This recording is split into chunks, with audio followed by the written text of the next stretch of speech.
તો આ તરફ વલસાડથી સમાચાર. વલસાડમાં જીવના જોખમે મુસાફરી કરતો એક યુવકનો વિડીયો વાયરલ થયો છે. એસટી બસની પાછળ લટકીને યુવક કરી રહ્યો હતો સ્ટન્ટ અને મુસાફરી કરી રહ્યો હતો.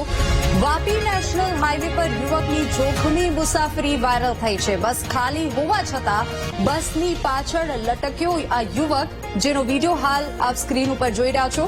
સ્ટંટબાજી કરતા યુવકને પાછળ આવતા બાઇક ચાલકે મોબાઈલના કેમેરામાં કેદ કર્યો છે અને હાલ આ વિડીયો વાયરલ થઈ રહ્યો છે. બાઇક ચાલકે બસના ડ્રાઈવરને જાણ કરી હતી. બસ ધીમી પડતાની સાથે જ યુવક નીચે કૂદી ફરાર થઈ ગયો. વધુ વિગતો સાથે સંવાદદાતા માનવ ફોન લાઈન ઉપર જોડાઈ ગયા છે. માનવ, આ યુવક કોણ છે, તેને લઈને કોઈ માહિતી મળી?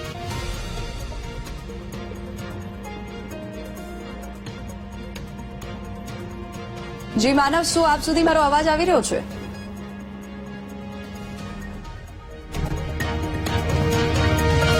તો કદાચ ટેકનિકલ ખામીના કારણે સંવાદદાતા સુધી અવાજ નથી પહોંચી શકતો, પરંતુ આ જે વિડીયો હાલ વાયરલ થઈ રહ્યો છે, આ વાયરલ વિડીયોમાં જોઈ શકાય છે કે આ યુવક ખાલી બસ હોવા છતાં બસની પાછળ લટકી ગયો હતો અને ખાસા ટાઈમ સુધી એ મુસાફરી કરી રહ્યો હતો, જેને પાછળથી આવતા અન્ય વાહન ચાલકે મોબાઈલ કેમેરામાં કેદ કર્યો.